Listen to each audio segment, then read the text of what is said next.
The wind had teeth that day, cutting through the gaps between buildings and dragging grit along the main street like it aimed to skin the place bare. Folks huddled in coats too thin for the season, boots crunching over frost-hardened dirt, voices hushed not out of reverence but hunger for spectacle.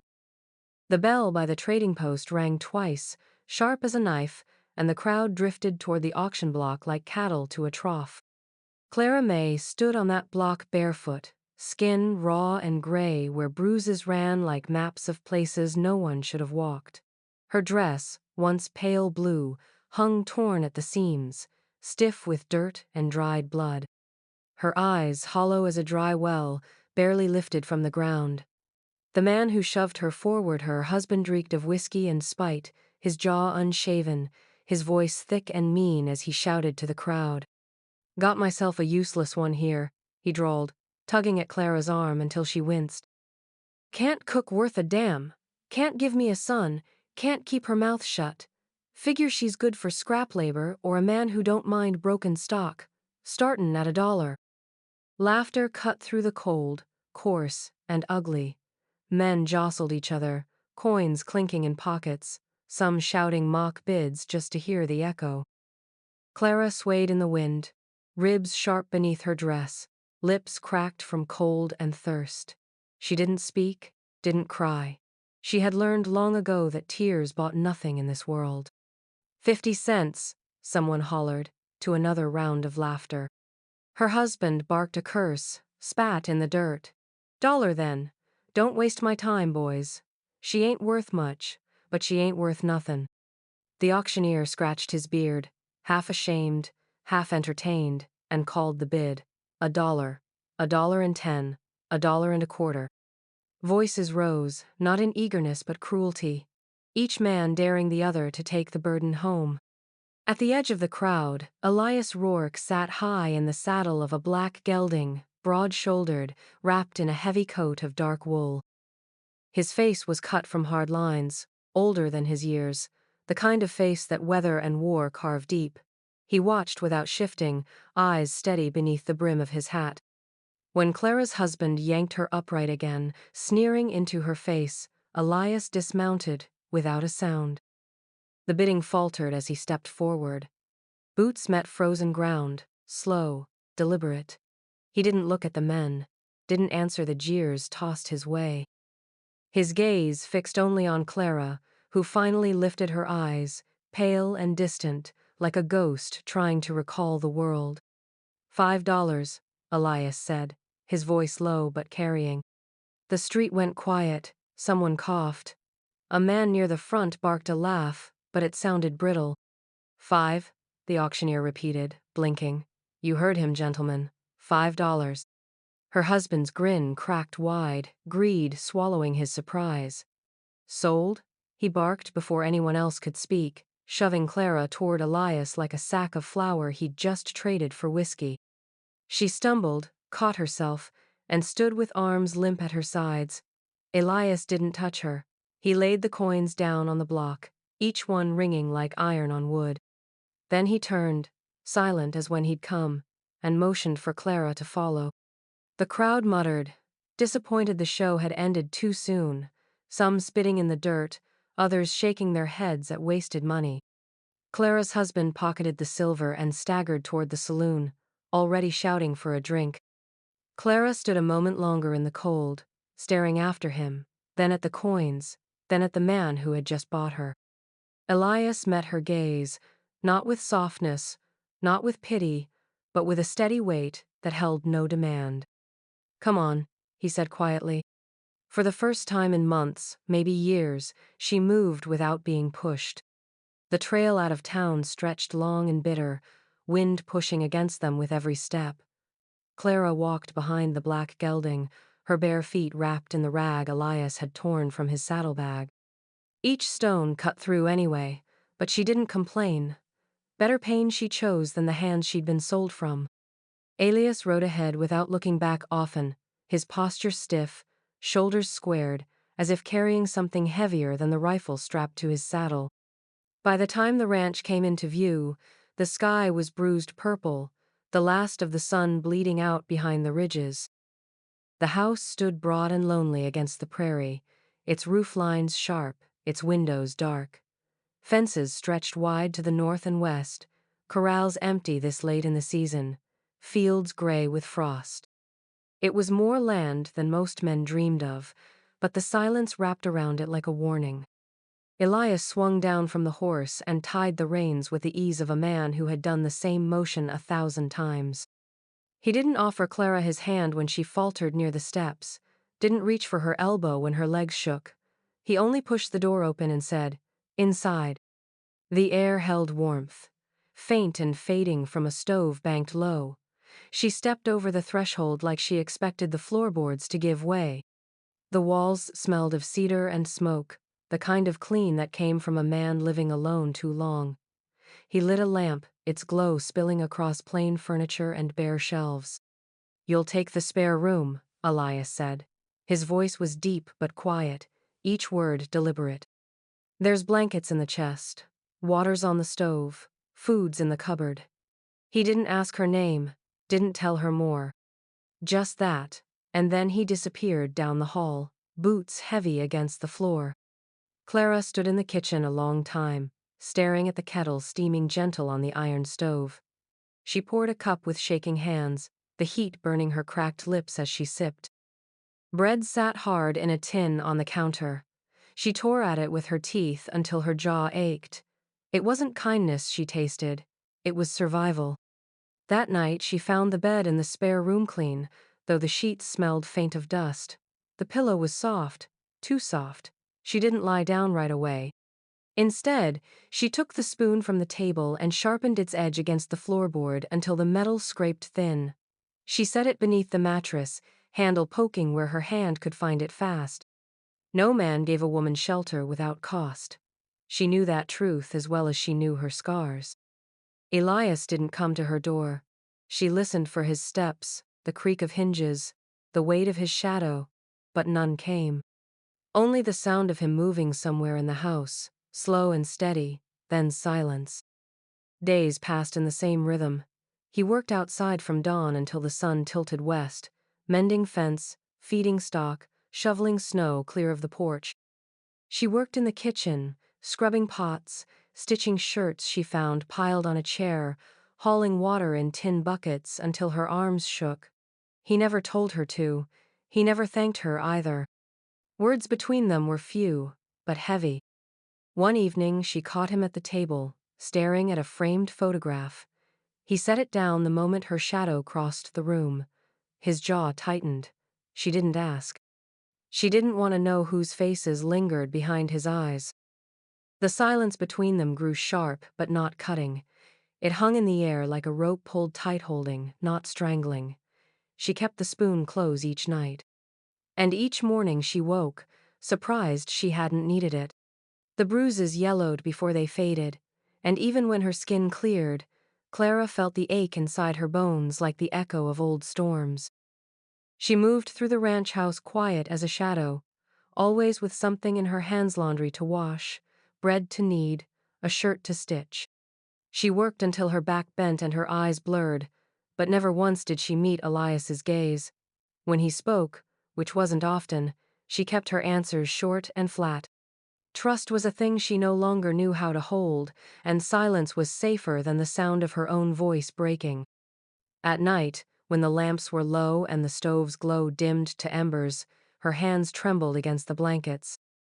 Sometimes it was so fierce she had to clench her fists to still them, pressing her knuckles into her stomach until the shaking dulled. Elias heard it more than once, the creak of bed springs, the breath caught too sharp, but he never came to the door. He gave her the space, and maybe that was the only kindness she trusted, the absence of intrusion. Still, he noticed. He saw how she flinched when the ranch dogs barked sudden and sharp, how she froze when the hired hands raised their voices outside during an argument over fence posts. She would shrink back from the window, her breath shallow, as if each sound was a ghost dragging her backward into places she refused to remember. Elias never called her on it. He simply shifted his work, quieting disputes before they grew loud, breaking tension with a look that kept most men from pushing further. It was on a cold morning in early spring that the first crack in her silence came. Elias had sent 2 ranch hands to fetch supplies from town, and one lingered too long at the porch before heading out. He was young, raw-boned, the kind who thought laughter covered the ugliness in his words. Clara came out with a bucket of peelings for the hogs, her shawl pulled tight around her shoulders. The hand leaned against the rail, eyes sliding over her like she was another kind of stock to be appraised. "Didn't know the boss was buying himself company," the man drawled, voice pitched just loud enough for her to hear. "Ain't she a bit thin for your taste, though? Can't imagine she's good for much." Clara froze, the bucket heavy in her grip, the color draining from her face, her fingers clenched so hard around the handle that her knuckles went white. For a moment, she looked ready to drop it, to run, to vanish back into the cellar she had once called a bed. Elias's boots hit the porch before she could move.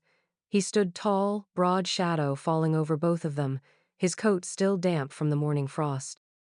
His eyes cut straight through the man, flat and steady as stone. "She's under my roof," Elias said, his voice carrying like thunder rumbling low across a valley. "That's enough." The hand shifted his weight, half a smirk tugging at his mouth, but the look in Elias's eyes stripped it clean away. Without another word, the young man stepped off the porch and mounted his horse, riding out toward town with his back stiff. Clara didn't thank him. She didn't say anything at all. She only lowered her head and carried the bucket to the hog pen, her movements slow, deliberate, as though steadying herself against something breaking loose inside. But that night, when she sharpened her spoon again in the dim of her room, her hands shook less than before. And when Elias passed her in the hall, she didn't look away quite as fast. The storm came down from the north with a voice like the earth tearing in half. By nightfall, the wind had swallowed the horizon, snow sweeping sideways so thick it erased the barn not 20 yards from the porch. The house shuddered with each gust, boards groaning like an old ship at sea. Elias barred the doors and checked the shutters twice, then stood in the kitchen staring at the dwindling pile of split logs stacked near the stove. 3 nights, maybe 4, if they were careful, no more. Clara sat at the table, shawl pulled tight around her shoulders, her hands folded in her lap. She didn't ask how bad it was. She could hear it in the walls, feel it in the sharp bite of air sneaking through every crack. She watched Elias move deliberate, unhurried, a man who knew storms like other men knew scripture. When he dropped a fresh log onto the stove's fire, sparks leapt and hissed, the warmth spilling across the room like something too precious to waste. The first night passed in silence, broken only by the shriek of wind and the rattle of loose shingles. Clara huddled close to the stove, her back to the iron, her eyes never leaving the flames. Elias gave her the chair nearest the heat and sat against the opposite wall, arms folded, his gaze lost somewhere deep in the firebox. He didn't speak, and she didn't either. The quiet between them wasn't comfort, but it wasn't cruel, just 2 people holding their breath against the weight of the storm. By the second day, the walls seemed to close in. Snow pressed high against the windows, muting the world to a white silence so heavy it rang in the ears. The firewood stack shrank faster than either of them liked. Elias rationed the logs, breaking them smaller, feeding the fire only when the coals dimmed too far. The cold crept into the corners of the house, into the floorboards, into their bones. That evening, with the wind screaming like a wounded thing outside, Elias spoke for the first time. His voice was low, steady, the kind a man uses when words are cut from scar rather than memory. "She was younger than you," he said, eyes fixed on the fire. "My wife, pretty as spring when she laughed. Buried her 2 winters back. Fever took her in 3 days. Couldn't stop it. Couldn't even slow it." Clara didn't move, but her fingers curled tight against her skirts. "We had a son once. Didn't last the first winter. Sometimes I think she went after him just to keep him company." He let out a breath, long and rough, like the confession itself had scraped his ribs raw. Then he fell silent again, jaw clenched, shoulders set hard against the memory. Clara said nothing. She had her own graves to speak of, but the words lodged in her throat where they had always stayed. Instead, she rose and crossed to the stove, pulling the kettle aside to make room for the small pot she'd filled with scraps of potato and dried beans. She stirred slow, careful, the smell of broth filling the room in thin threads. When it was done, she ladled out 2 bowls. She set one in front of Elias without looking at him, not as duty, not as fear, but because something in his voice had broken through the wall she carried like armor. He stared at the bowl a long moment, steam curling up into the lamplight, then looked at her. She didn't meet his gaze, just sat across the table and began to eat. For the first time since she had come to his house, warmth spread not just from the stove, but across the narrow space between them. It wasn't trust. Not yet. But it was the beginning of something that felt like it might survive the storm. The thaw came late, slow, and mean, leaving the ground a churn of mud and frost. Clara had taken to walking the fence lines in the mornings, checking for breaks where the posts leaned tired after winter's wait. She moved quiet, the rifle slung across her shoulder more for comfort than threat, though she kept the chamber loaded. The land was beginning to breathe again, but with it came the reminder that men, like wolves, circled back when they smelled something still alive. It was near sundown when she saw the riders, 3 of them, shapes black against the low red sky, weaving up the track with a stagger of men who had been drinking all afternoon. Her breath shortened before she could stop it. She knew that slouch, that bent hat brim, that crooked gait. Her husband, or what was left of him. Drunker, meaner, his coat hanging loose, his jaw shadowed with days of neglect. And he wasn't alone. Clara went back to the yard where Elias was splitting wood, his coat tossed aside, sleeves rolled to the elbow. Each swing of the axe split the air, neat and certain, the rhythm steady as a heartbeat. She didn't speak at first, only stood at the edge of the chopping block until he looked up. One glance at her face was enough. He set the axe upright in the block, wiped his hand across his brow, and turned toward the sound of hooves. The men pulled up at the fence line, horses blowing steam in the cold dusk. Her husband leaned forward in the saddle, swaying like he might spill out of it, eyes mean and small above the purple veins of drink. "You got something of mine, Rourke," he called, voice thick, "and I'm here to take her back." Elias stepped into the yard, axe handle loose in his grip.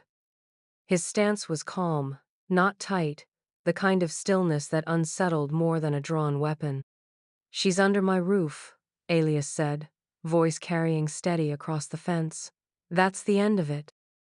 The 2 men beside her husband muttered, shifting in their saddles. One grinned mean, showing teeth gone to rot. The other spat in the dirt. Clara's heart hammered, but her hands didn't shake as she fetched the rifle from where it leaned near the porch. She walked out into the yard and took her place beside Elias. Her husband's eyes narrowed, his grin faltering when he saw the barrel resting sure in her hands. "Girl," he slurred, pointing with a crooked finger, "don't forget who you belong to. You think he's gonna keep you? He'll tire of you same as I did." Clara lifted the rifle half an inch, the motion small but sharp. "Step off this land," she said, voice flat as the plain.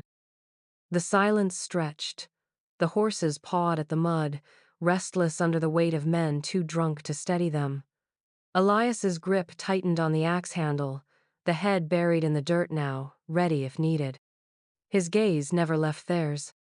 The moment cracked. One of the friends muttered something low, pulled his horse around, and started back down the trail. The other hesitated, but followed. Her husband sat there longer, swaying, face twisted in something between fury and disbelief. "You'll regret this," he spat finally, and jerked his reins. His horse lurched, stumbling toward the road, carrying him away in a haze of curses and drink. Clara exhaled slow, lowering the rifle. Elias didn't speak. He only pulled the axe from the ground and set it back on the block. The sound of it settling into place was final enough. They hadn't fired a shot, but the promise hung in the cooling air. The next time would not end with words. Spring came not with gentleness but with mud, the kind that clung to boots and sucked at every step, the kind that reminded you the earth wasn't finished punishing what had lived through winter. Calves bawled in the distance, weak-legged and stubborn, and the fences sagged where frost had pushed the posts half out of the ground. Work waited everywhere. Clara watched Elias move through it, steady and wordless, day after day. He rose before the sun, shoulders bent to the rhythm of labor, the sound of his axe or hammer carrying across the yard. She stayed inside at first, scrubbing, cooking, sewing, but each time she watched him through the window something burned in her chest. She hadn't come here to sit idle. She had hands, and she needed them to mean something more than trembling in the dark. One morning she set the dish rag aside, stepped out onto the porch, and said, "I'll work outside." Elias was at the corral, pulling down a stretch of broken wire. He looked at her once, long enough to measure if she meant it, then nodded. "Fence line needs mending." He showed her how the posts went deep into the ground, how to pack earth tight around them so they'd hold when cattle pressed against the wire. He didn't coddle, didn't soften his words. "You set it shallow, it falls. You set it right, it lasts." She listened, nodded, pressed her weight into the shovel until her shoulders screamed. Her palms blistered before noon, but she didn't stop. Elias noticed, though he said nothing, just worked alongside her until the fence stood straight again. The days bled together in sweat and soil. He taught her to move cattle slow, to push them with her body more than her voice. She walked the edges of the herd with him, mud sucking at her skirts, the sun fierce on her back. When a calf stumbled, she caught it by the scruff and guided it steady until it found its mother again. Elias said little, but once she caught the faintest flicker of approval in the corner of his mouth. It was gone as fast as it came, but it stayed with her longer than the ache in her muscles. The land took its due from them both. Their hands cracked and bled, nails torn, skin burned dark by sun and wind. Clara bound her palms in strips of linen at night, sewing by lamplight with the slow care of someone who knew the worth of mending. Sometimes she hummed under her breath, low hymns she half remembered from her mother, words worn away but melody still whole. Elias sat on the porch most evenings, chair tilted back, pipe smoke curling in the dusk. He listened without letting her see, his gaze fixed on the horizon while the sound of her voice carried soft through the open window.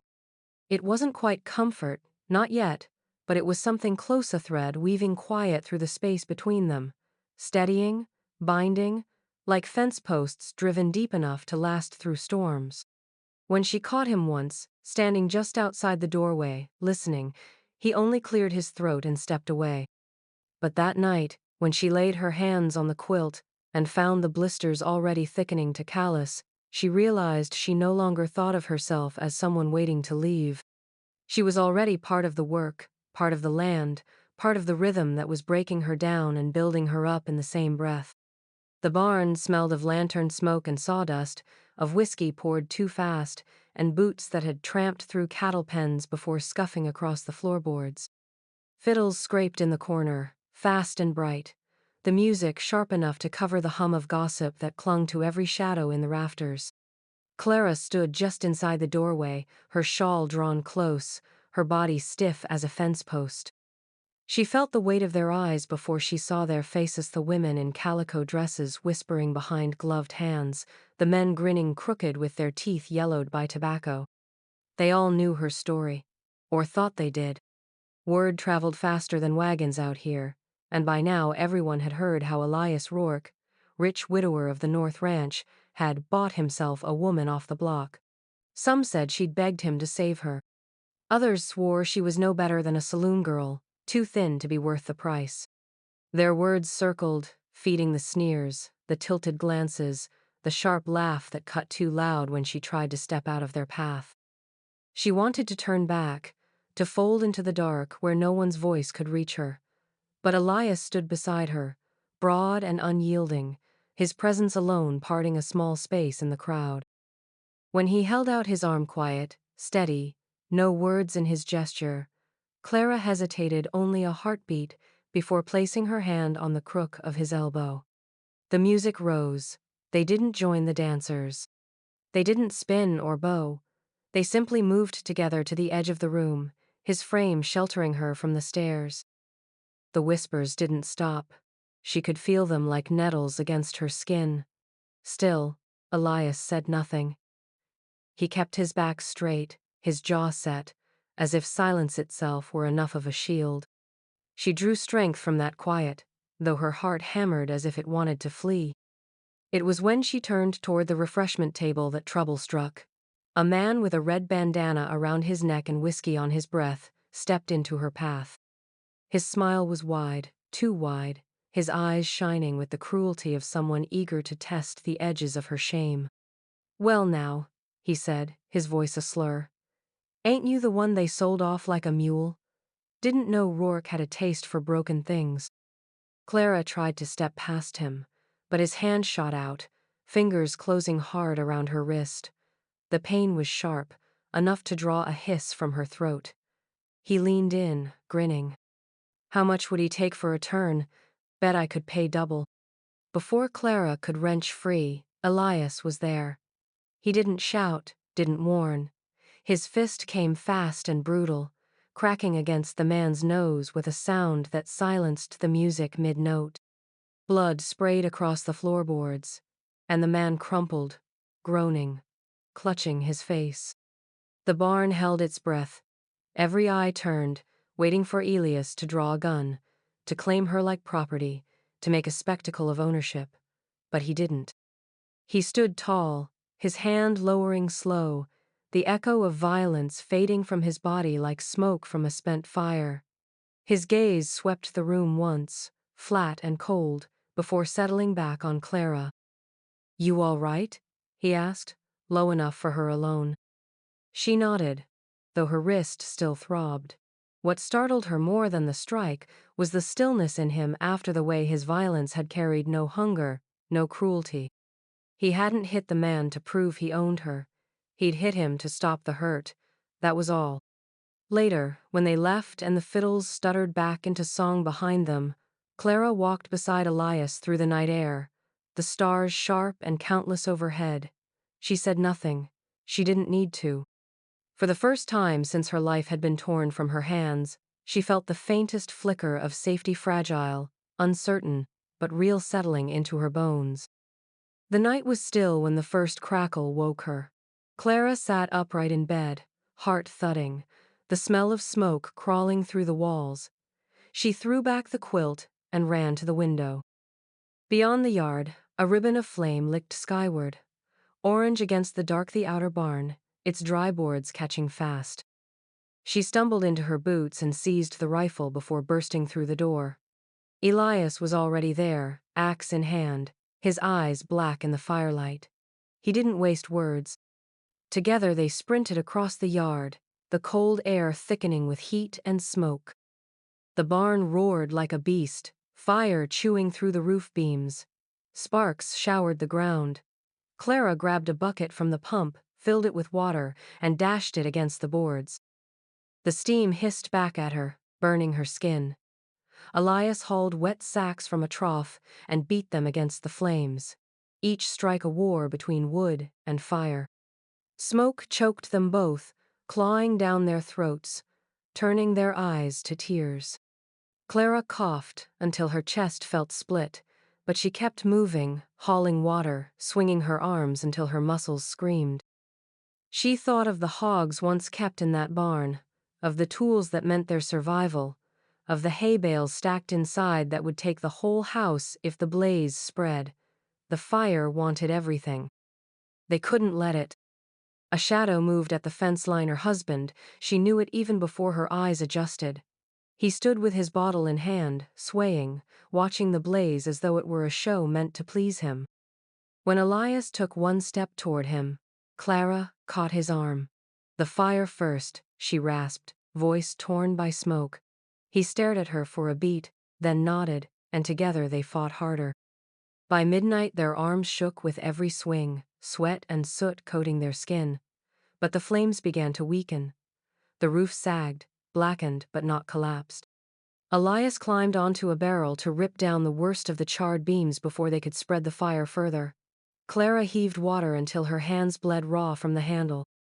At last, when the stars were paling toward dawn, the barn stood smoking but whole, the fire beaten back into embers. They collapsed in the dirt, side by side, breathing like they had run for miles.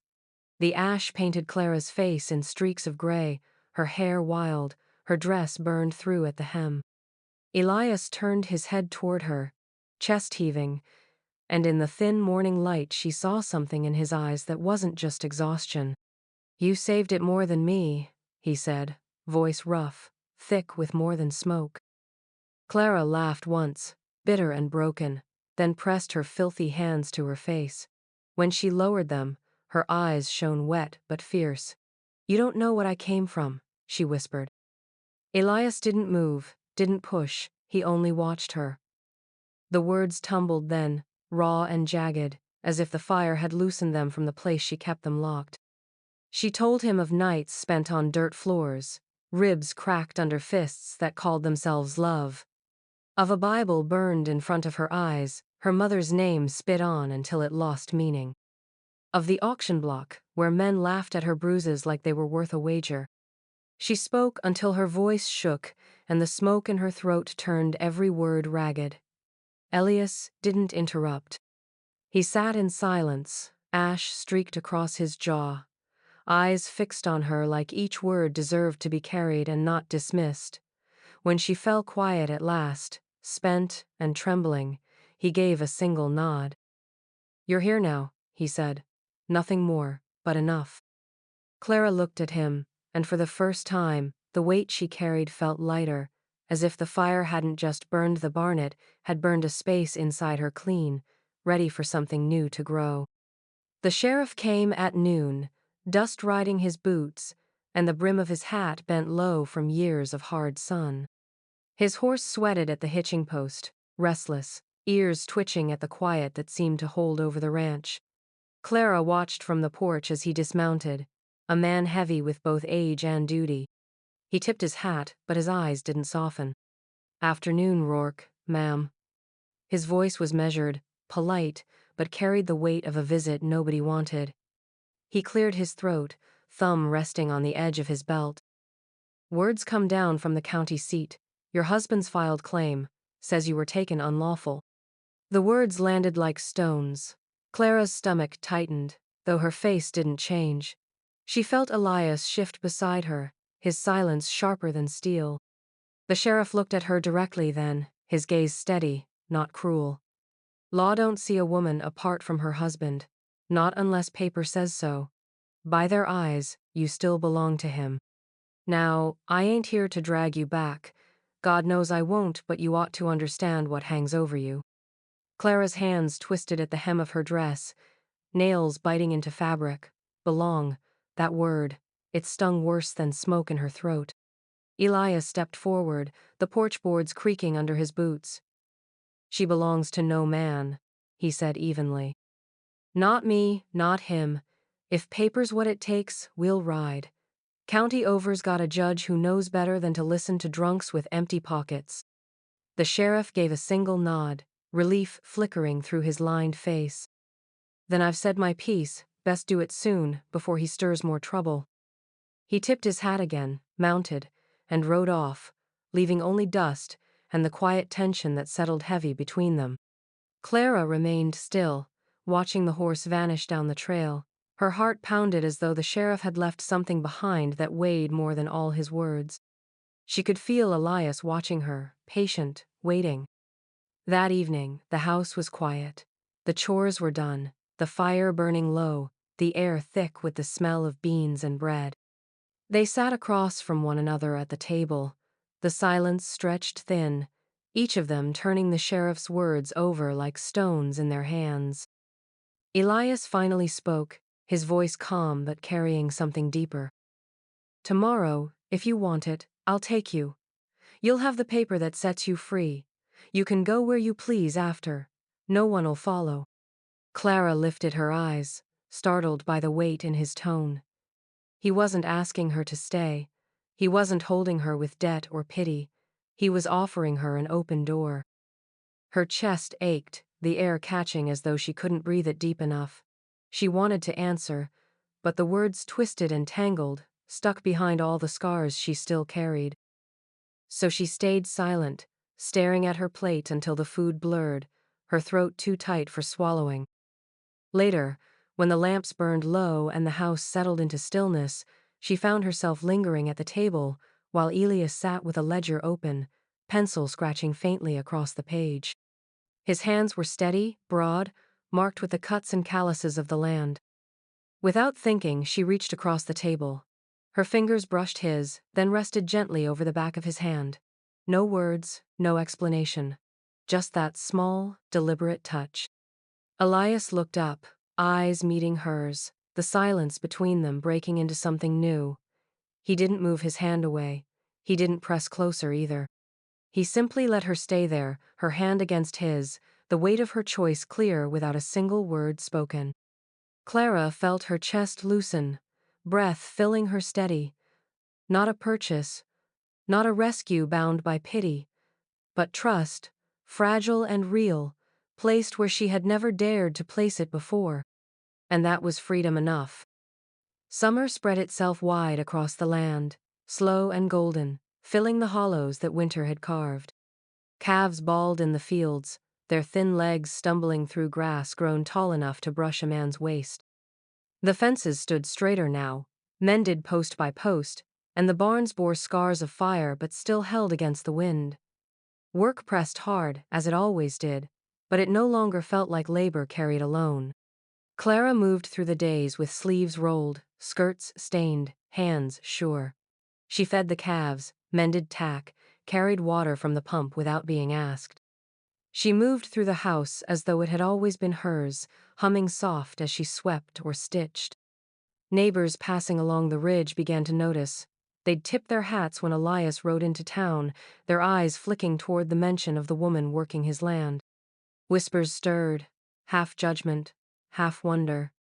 Some called her bought, some called her lucky, some said Elias had finally laid his grief to rest. The talk never made it past the fence line, though, and within the ranch boundaries the silence was richer than any words. Elias worked with the same quiet grit he always had, but his rhythm shifted now and then. When Clara moved past him, he slowed, as if her presence filled the air with a gravity he didn't mind carrying. They never spoke of marriage, not yet, but the shape of it seemed to hang in the space between them.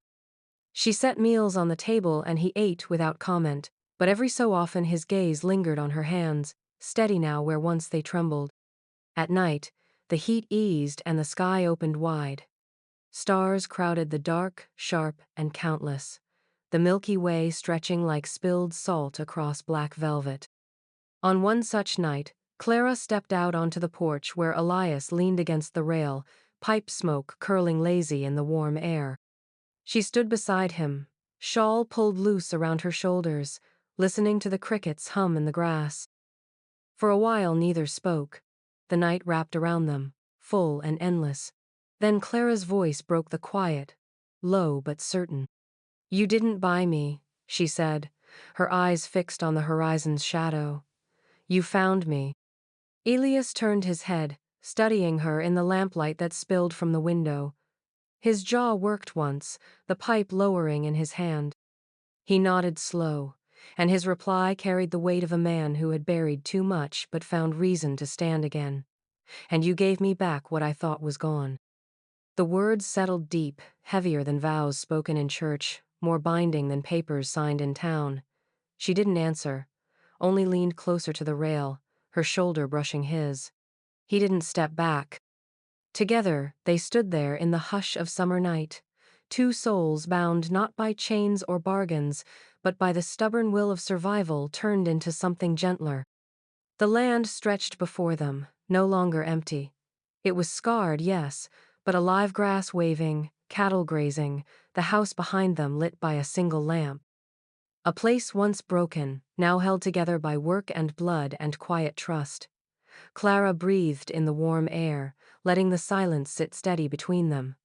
For the first time, she didn't think of escape. There was no past pressing on her shoulders in that moment, no voice calling her back to what she had endured. Only the steady presence of Elias beside her, and the land that had accepted them both. They stood without speaking further, but something passed between them, strong as any vow. It was enough,